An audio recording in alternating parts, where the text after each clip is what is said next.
Are you someone out there who wants to embrace and embark on your journey of sobriety, and you want to know the first steps to get through that first day, to get through that first week?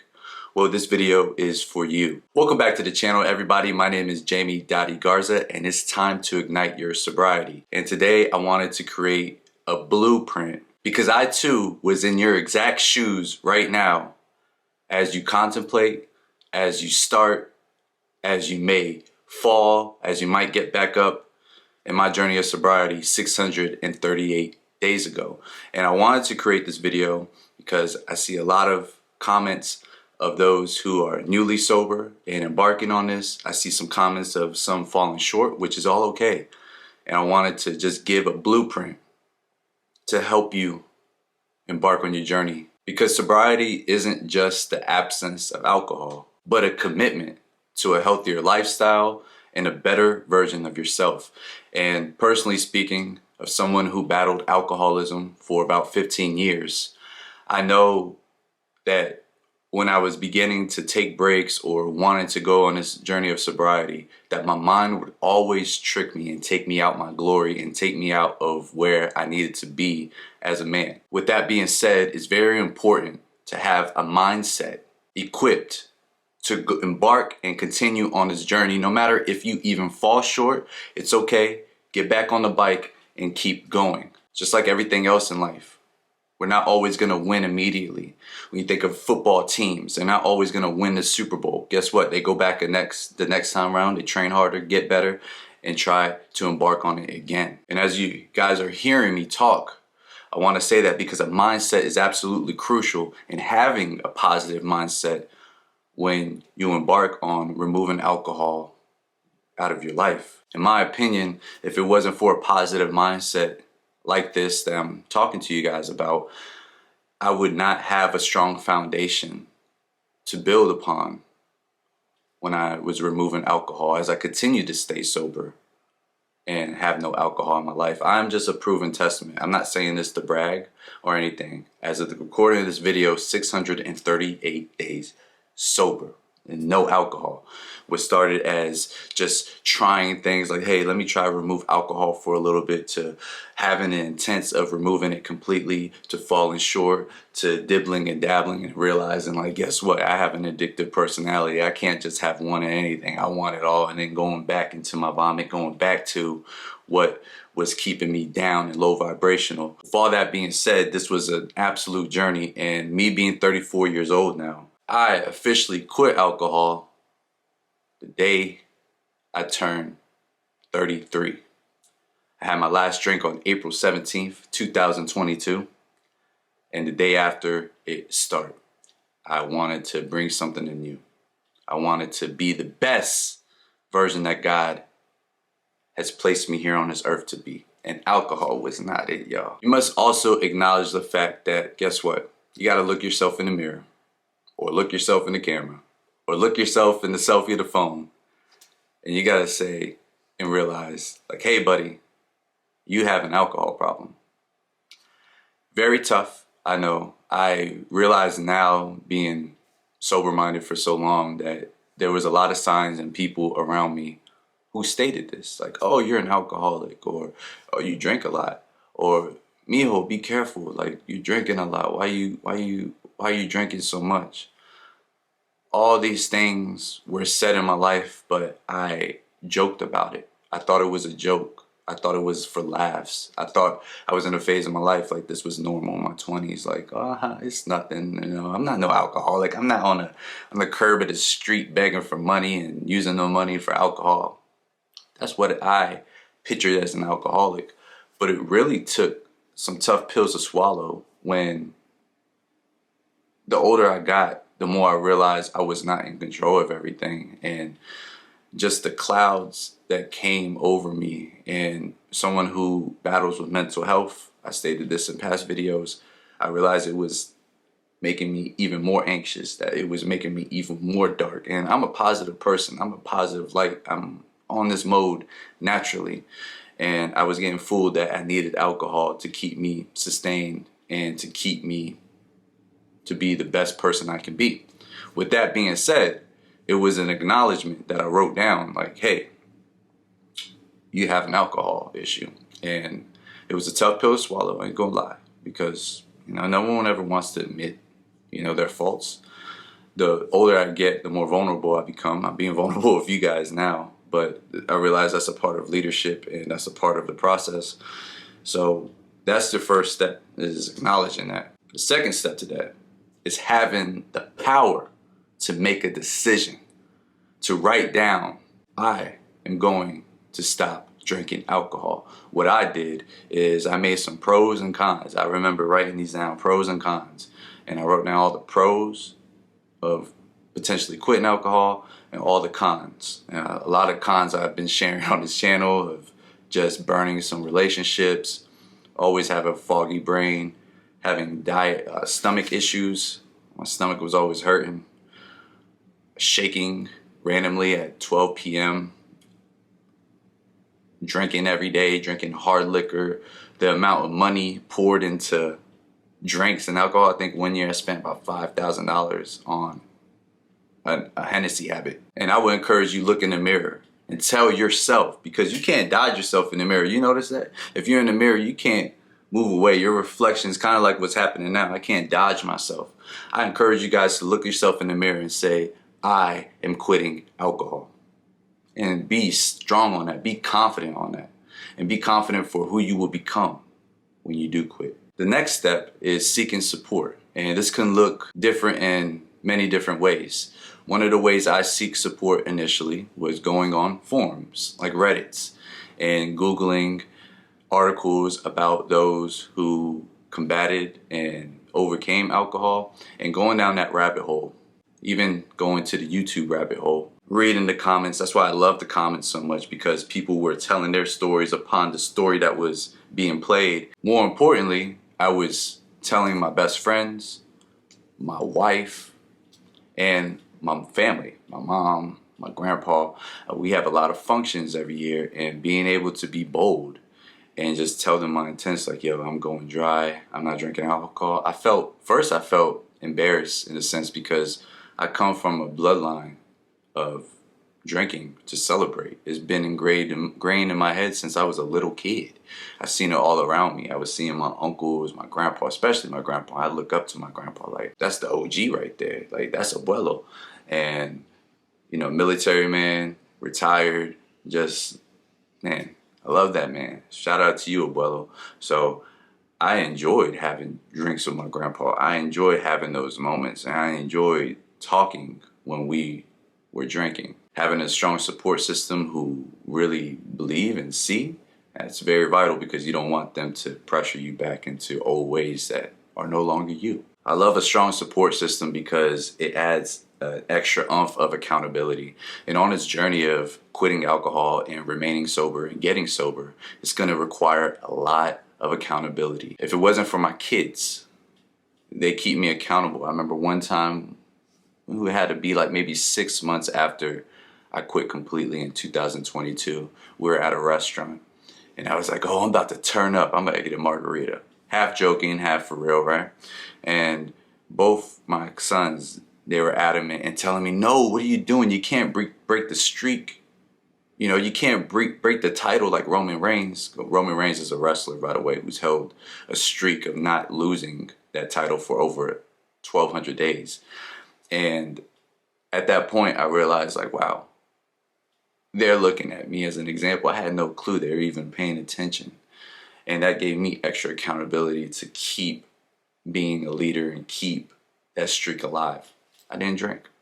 I got a ginger ale instead. Next up, you're going to want to plan your sobriety. What I did is I remember writing clear goals of what would happen with this input of getting sober, the potential. I'm all about putting great input. And no, I don't always know the output. But when you're removing a poison like alcohol from your body, the outputs are tremendous. And some of the outputs I didn't realize were the outputs that I would be benefiting from it. I didn't know I would have glowed up clear skin. I didn't know that I wouldn't be profusely shaking randomly. I didn't know that I would have such clarity as soon as I wake up, such clarity throughout the day. My mind was not being controlled. My mind was being my mind. And there was no such thing as like, oh, you're drunk, or no excuses. That's one thing I hated too. I hated the fact when I was speaking some real or speaking the truth, someone would like be like, oh, you're drunk, you don't know what you're talking about. That irked my skin. So being sober, there's no excuse from that. What you're hearing is light. What you're hearing is me in the most purest form possible. But I want you guys to set realistic and achievable goals that you envision when you go on this journey of sobriety. And that also means creating a sober environment. I know when I fully went sober, 100% committed, I remember clearing out our pantries of liquor. This was like during COVID too, so I had bottles of Douce and some other liquors. I remember clearing that out. I remember in the fridge clearing out all the Trulies, because I was on seltzers. I went through a hard seltzer phase for about a year, even at my wedding in 2021. So I was, the moral of that, when I say that, is I laid off. I knew the boundaries. I knew hard liquor was not it for me. It was keeping me down. That was the worst of the worst. So then I remember going to beers, going to champagnes, and then hard seltzers was like my weaning off completely. And I remember getting rid of that. We had some beers in the fridge, threw them out. And just having a clear and sober environment. My wife doesn't drink a lot. She never was a big drinker, so it was nothing for her to not care. Now we have wine bottles. She gets wine bottles for Christmas from family members. Still there, just cooling. Hasn't been opened by her nor me. So clear your environment though, because it's just like anything. If you see it, you're gonna be. It's like when you're rolling around, you might be on a diet and you see some chips laying around. You're gonna want the chips, or you're gonna want the alcohol. So clear out that environment. Professional help and resources. Now this tip is just so. I'm not a doctor or anything. I didn't even do this tip. I'm more of like the self-help person. I'm gonna get through this myself. That's just how I'm wired, okay? And if you're one of those people, I feel you out there. If you're not one of those people, I feel you out there too. But I would encourage you guys to consult with a healthcare provider, especially those out there with a long history of alcohol abuse. I skipped this phase. That was for me. But I read in the comments that some people out there actually had some malfunctions, and I've seen some stories, man. So I would recommend you do that first as well.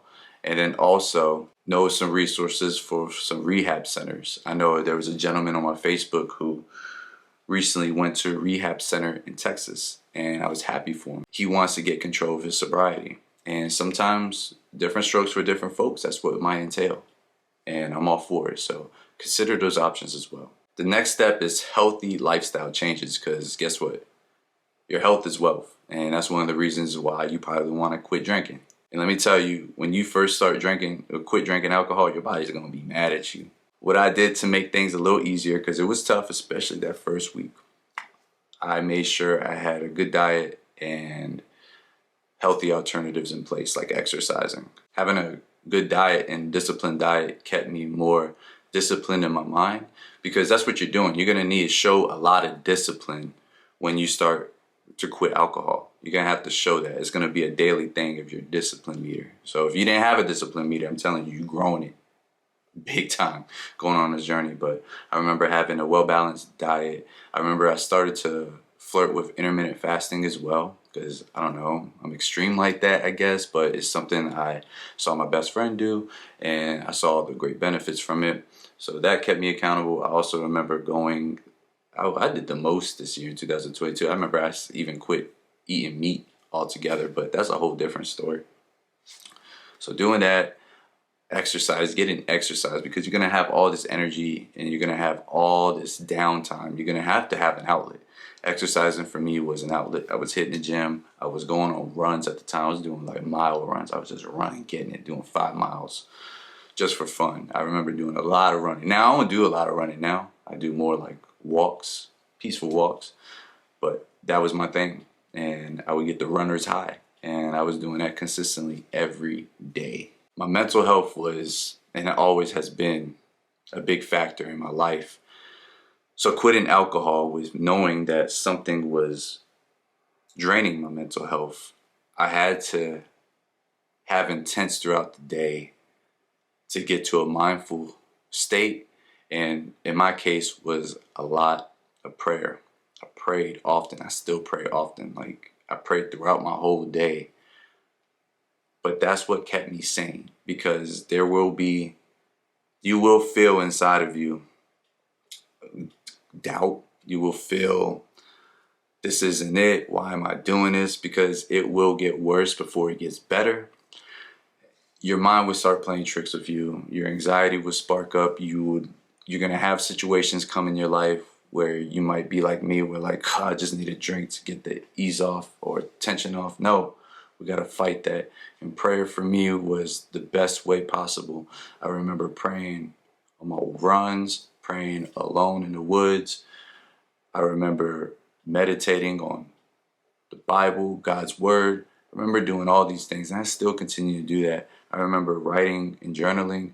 These were all ways to document and keep a track record, for one, but the main reason was to keep my mental health at a great state, especially embarking on such a change of using alcohol as a crutch. Some of the coping strategies I remember doing, especially in my early beginnings, I did it in a time where it was like April, and then I remember cookouts and celebrations being in May, from graduations from my cousins to Memorial Day and all these things. I remember some coping strategies for those cravings of, hey, let me just take one drink. I remember bringing ginger ale, sodas, and speaking about it more. Again, a great support system. I also remember I did have a lot of cravings with sugar, so I did develop a sweet tooth. Apparently that's a thing. So I embarked on that, but anything in my mind was better than drinking alcohol. You also got to map out avoiding triggers, and you got to find out what your triggers are, because you don't want to relapse. No one ever wants to relapse. Some triggers might be like, oh, maybe going to this local bar. I know for me, I love this local bar in town called Buffalo Moe's. They had the most banging Old Bay wings. Like, I used to go there when I used to work in town. That was my spot. I went there with my wife, my friends. It was a hub. It was the best spot. But that was a trigger for me going in there, because every time I got the wings, guess what my mind always wanted? It always wanted that beer, that Stella, that Heineken, that whatever on the side, because that's what I was accustomed to for many years of my life. So that was a trigger for me. Triggers of being around certain people. I love y'all, but I had to fall back for a little bit to get back right. And just knowing those off top makes things a lot smoother, so you have less chance to relapse. Like I said, y'all, this has been going on 2 years of sobriety, coming up this April for me. 630 days.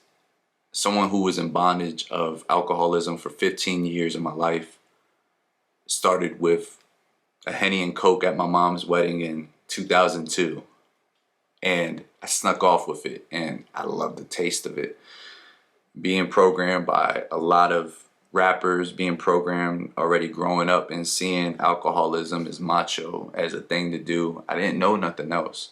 I thought it was a game per se, especially in my drinking years at 18 and growing up and having a lot of college friends and being in the music space and being in them studios and being in the clubs and strip clubs. And it was just a way of life, getting bottle service. And, you know, I always had a cloud of vision in my mind because, one, I was always getting money. Two, I was a good kid. I wasn't getting in trouble per se. Three, I had a steady full-time job. I remember going into work sometimes, yo. I remember going to work sometimes. I was still like blasted from the night before. And I remember like getting pizza and like just munchies. I remember first thing in the morning, shout out to Best Buy. I remember first thing in the morning one time, me and some co-workers, we went out the night before. It was a time, stayed up till like 4 in the morning, had to be at work at 9. I remember going in there, the first thing I get like 9 in the morning, 8 in the morning, because I was opening, was some jalapeno Cheetos, and eating that first thing in the morning, like some Coke, like just to, cause my body was so dehydrated, like what is going on? Ordering a big greasy pieces to soak up everything. Man, I don't know how I did it. Like that was crazy. That was irresponsible, that's what it was. But you know, keeping that torch, I never thought I had an issue. And in my 20s, again, I didn't have no kids at the time. I was pursuing my dreams. Alcohol was all around me. It was just normal. I thought I was doing moderation. Apparently I wasn't, but what was happening, I was chasing a feeling each and every time. I got addicted to chasing that feeling. What was I doing with my emotions and my mental health and the things that were burdening me in my life? I wasn't standing on it. Again, using alcohol, I was avoiding it. And one thing led to another. It got more intense each and every year. I started to become an a-hole. I was very harsh with my words. These are all quotes from my wife too, by the way. I was very self-centered, very selfish, could be hot and cold, and I made some terrible decisions while drinking. I'm just grateful by the great grace of God that I didn't end up locked up, because there's been times where them situations happen. I'm just glad I didn't end up dead, because there's been times that could have happened. I'm just happy that I didn't let me as a drunk, influenced person take myself out. And I'm so grateful to get to this point now. And this is why I want to share this story with you guys, because this is real. I've been there. And in conclusion to all that, why I'm saying this is that I love that this content is being able to impact those. I love reading the comments of where you guys are at. I relate to a lot of the comments I see, and I pray that this video can be a starting blueprint for those who are sober curious, who are embarking on sobriety this year or next year or whenever you see this, because I too was there. Don't get it twisted. Don't get it twisted that, oh, this guy, 600 days sober, easy to say. Nah, dog, it was hard. It was tough. It was probably like one of the most toughest things for me to endure. And I want to be at the other side as a coach and be the coach essentially I wanted when I was going through my sobriety. Lean on God. Lean on God. He has saved me. He has delivered me. I am all because of him. I want that to be known. I am a vessel at this point, sharing the knowledge and roots. And if you guys enjoyed this video, and you want to take it and ignite a step further, I encourage you guys in the pinned comment below to check out my Ignite Your Sobriety 3-step system for alcohol-free living course. In that, I give the full game on how I have gotten sober and how today I still remain sober. If you guys enjoyed this video, smash that like button. Drop a comment below. Let me know where you're at on your journey. Let me know if you like this type of content, because I'm building a following here. I'm building a community that I love so much. Thanks for each and every one of you for showing love, for every comment, for sharing, for subscribing. Subscribe, and let's keep igniting your sobriety.